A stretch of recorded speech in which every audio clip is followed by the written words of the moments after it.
ВМРО-ДПМН имаше предвидено проект со кој РЕК Битола ќе набавеше рударска опрема со која ќе можеше самостојно да врши ископ на јаглен без да зависи од надворешен економски оператор.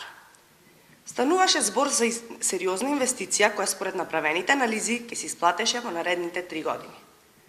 Доколку оваа инвестиција не беше оневозможена, ќе беа избегнати милионски договори и исплати во 4 очи кон надворешни лица. СДСМ го прекина овој проект не водејќи сметка за долгорачните интереси на РЕК Битола. Сега гледаме дека СДСМ ја укинал набавката за да може да се склучат милионски договори токму во 4 очи. Рударската опрема за ископ на јаглен ќе овозможеше предпријатието да врши ископ со своја механизација и да не одвојува милиони за копање на јаглен на приватни компании. Зошто е поништена набавката на рударска опрема? На кого од власта му пречеше набавката на рударска опрема, која ќе беше во сопственост на РЕК Битола и ќе значеше финансиски заштеди на предпријатието? Рударската опрема ќе овозможеше ископ на јаглен и јасна и непречена работа во наредните 15 до 20 години на коповите Брод и Суводол.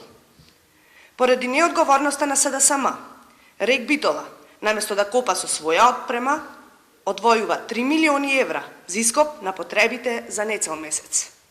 Милионски се загубите како на краток, среден, така и на долг рок од непромисленоста на власта. Власта спротивно на интересот на граѓаните и државата направи набавка за ископ на јаглен за потребите на РЕК Битола во висина од 3 милиони евра, токму во 4 очи. Никој од власта се уште не даде одговор.